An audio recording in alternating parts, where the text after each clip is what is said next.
ബലാത്സംഗം ചെയ്തുകൊണ്ടിരിക്കുമ്പം വീഡിയോ എടുത്തിട്ടുണ്ട്. നമ്മള് കത്തി ഇങ്ങനെ തൊണ്ടക്കുഴി വെച്ചിട്ടാണ് ഇവന്മാര് ഡ്രസ്സ് ഊരിപ്പിച്ച് എന്നെയും അയാളെയും കൂടെ കിടത്തി കസ്റ്റമറിന് ഡ്രസ്സ് ഇല്ലാതെ വീഡിയോ എടുത്തിട്ടുണ്ട്. ആരും ചോദിക്കാനും ഞങ്ങളോട് വരത്തില്ല, ഞങ്ങൾ പെട്ടെന്ന് ഇറങ്ങിപ്പോരുന്ന ടീമുകളാണെന്നൊക്കെ എന്നോട് പറയുന്നുണ്ട്. സ്പാ ജീവനക്കാരിയെ ഗുണ്ടാ സംഘം കൂട്ടബലാത്സംഗത്തിനിരയാക്കിയ സംഭവത്തിൽ ഇപ്പോൾ കൂടുതൽ വെളിപ്പെടുത്തലുകൾ വരികയാണ്. ഈ കേസിലെ പ്രതിയായിട്ടുള്ള കാപ്പ കേസ് പ്രതിയായിട്ടുള്ള മരണം സുബിൻ, അയാൾ തൻ്റെ കഴുത്തിൽ കത്തിവെച്ച് ഭീഷണിപ്പെടുത്തിക്കൊണ്ടാണ് ബലാത്സംഗത്തിനിരയാക്കിയത് എന്ന അതിജീവിത വെളിപ്പെടുത്തിയിരിക്കുകയാണ്. മാനസികമായും ശാരീരികമായും ആകെ തകർന്നു പോയൊരവസ്ഥയിലാണ് താൻ. വലിയ പീഡനമാണ് തനിക്ക് നേരിടേണ്ടി വന്നത്. ഇപ്പോഴും ആ ഒരു മാനസികാവസ്ഥയിൽ നിന്ന് താൻ മുക്തി നേടിയിട്ടില്ല എന്നാണ് ഈ അതിജീവിത പറയുന്നത്. ആ സമയത്ത്, ഈ സംഭവം നടക്കുന്ന സമയത്ത് സ്പായിലുണ്ടായിരുന്ന ഒരു കസ്റ്റമർക്കൊപ്പം കിടത്തിക്കൊണ്ട് തൻ്റെ നഗ്നമായ വീഡിയോ ചിത്രീകരിച്ചിട്ടുണ്ട്. ഈ സുബിൻ അത്തരത്തിൽ വീഡിയോ ചിത്രീകരിച്ചിട്ടുണ്ട് എന്നും ഈ അതിജീവിത വെളിപ്പെടുത്തിയിട്ടുണ്ട്. അതേപോലെ തന്നെ ആ സ്പായിൽ തൻ്റെ സഹപ്രവർത്തകരായിരുന്ന യുവതികൾ, അവർ ഈ ഗുണ്ടാ സംഘത്തിന് ഒത്താശ ചെയ്യുന്ന തരത്തിലാണോ പ്രവർത്തിച്ചത് എന്ന് തനിക്ക് സംശയമുണ്ട്. താൻ അത്തരത്തിൽ സംശയിക്കുന്നു എന്നൊരു ആക്ഷേപം കൂടി ഇപ്പോൾ ഈ അതിജീവിത പങ്കുവച്ചിട്ടുണ്ട്. എന്താണെങ്കിലും ആ അതിജീവിതയുടെ വാക്കുകളിലേക്ക്. കൊട്ടേഷൻ ആണെന്ന് സുബിൻ എന്നോട് പറഞ്ഞു. കൊട്ടേഷൻ കിട്ടിയിട്ട് വന്നതാ, ഞാൻ 2 വർഷം ജയിലിലായിരുന്നു. 2 വർഷം എന്നല്ല, 2 ദിവസമേ അയാൾ ഇറങ്ങിയിട്ടെന്നു. കൊട്ടേഷനും കിട്ടി പിരിവും ചോദിക്കാൻ വന്നതാ. കൊട്ടേഷൻ ആണെന്ന് പറഞ്ഞായിരുന്നു. ആരാ കൊട്ടേഷൻ തന്നേന്ന് നമ്മൾ ചോദിച്ചിട്ട് അത് അന്നേരം എന്നോട് ചോദിച്ചു, നീ എന്തിനാണ് ഇറങ്ങണേന്ന് ചോദിച്ചു. പീഡിപ്പിച്ചെന്ന് പറഞ്ഞാൽ ഞാൻ ഭയങ്കരമായിട്ട് മാനസികമായിട്ട് ശാരീരികമായിട്ട് ഇപ്പോഴും ശരിയായിട്ടില്ല, ഫുഡ് കഴിച്ചിട്ടില്ല.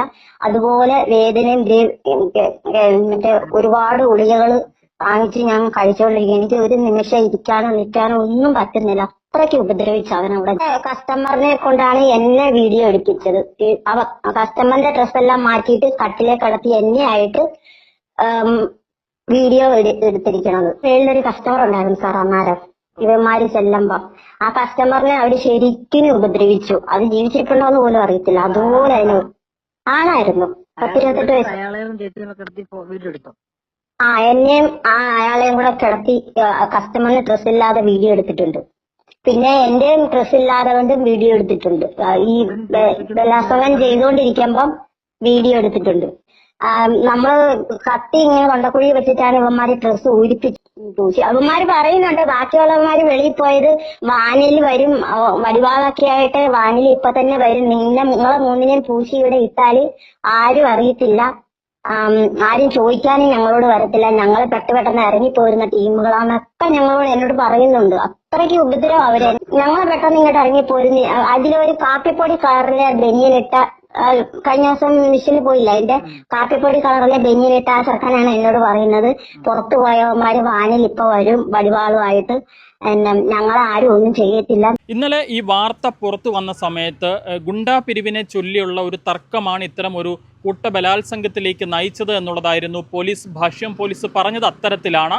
എന്നാൽ അതല്ല സംഭവങ്ങളിൽ. പോലീസ് പറയുന്നതിൽ അടിസ്ഥാനമില്ല എന്ന വാദവുമായി ഇന്ന് ഈ സ്പാ ഉടമ രംഗത്തെത്തിയിട്ടുണ്ട്. അദ്ദേഹം പറയുന്നത് ഇത് ഗുണ്ടാ പിരിവിനെ ചൊല്ലിയുള്ള തർക്കമോ അത്തരം വിഷയങ്ങളോ ഇതിന് പിന്നിലില്ല, മറിച്ച് തിരുവല്ലയിൽ തന്നെ പ്രവർത്തിക്കുന്ന മറ്റൊരു സ്പായുടെ ഉടമയാണ് ഇതിന് പിന്നിൽ പ്രവർത്തിച്ചിരിക്കുന്നത്. അയാളുടെ കൊട്ടേഷനാണ് ഇത് എന്നുള്ളതാണ് ഈ സ്പായുടെ ഉടമ പറയുന്നത്. അതായത് തൻ്റെ ബിസിനസ് തകർക്കുന്നതിന് വേണ്ടി, തൻ്റെ സ്ഥാപനം നശിപ്പിക്കുന്നതിന് വേണ്ടിയിട്ട് സമാന മേഖലയിൽ തന്നെ പ്രവർത്തിക്കുന്ന മറ്റൊരു സ്പായുടെ ഉടമ ഈ മരണം സുബിൻ എന്ന് പറയുന്ന കാപ്പ കേസ് പ്രതിക്ക് കൊട്ടേഷൻ നൽകുകയായിരുന്നു. ആ കൊട്ടേഷൻ്റെ അടിസ്ഥാനത്തിലാണ് ഈ മരണം സുബിനും ഗുണ്ടാ സംഘവും കഴിഞ്ഞ ദിവസം തൻ്റെ സ്ഥാപനത്തിലേക്ക് എത്തിയത്. ഇത്തരത്തിലൊരു അതിക്രമം അവിടെ കാട്ടിയത് ഈ കൊട്ടേഷൻ്റെ അടിസ്ഥാനത്തിലാണ് എന്നൊരു ആരോപണമാണ് ഇന്നിപ്പോൾ ഈ സ്ഥാപനത്തിൻ്റെ ഉടമ, ഈ സ്പായുടെ ഉടമ പങ്കുവയ്ക്കുന്നത്.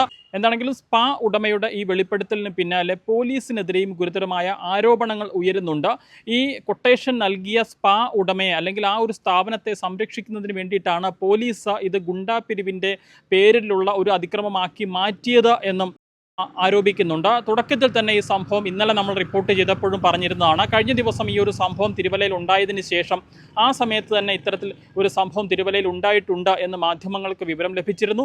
മാധ്യമങ്ങൾ പലകുറി ഇത് പോലീസുമായി സംസാരിച്ചതാണ്. ഇങ്ങനെ ഒരു സംഭവം തിരുവല്ലയിൽ ഉണ്ടായിട്ടുണ്ടോ എന്ന് ചോദിച്ചതാണ്. പക്ഷേ അന്നൊന്നും കൃത്യമായൊരു മറുപടി നൽകാതിരിക്കുകയും ചെയ്യുന്നൊരു സാഹചര്യമായിരുന്നു. അതിന് പിന്നാലെ ഇന്നലെ ഈ CCTV ദൃശ്യങ്ങൾ കൂടി പുറത്തു വന്ന സാഹചര്യത്തിലാണ് പോലീസ് ഒടുവിൽ ഇങ്ങനെ ഒരു സംഭവം നടന്നിട്ടുണ്ട്, ഗുണ്ടാ പിരിവിൻ്റെ പേരിൽ ഒരു അതിക്രമം നടന്നിട്ടുണ്ട് എന്ന് സ്ഥിരീകരിക്കുന്നത്.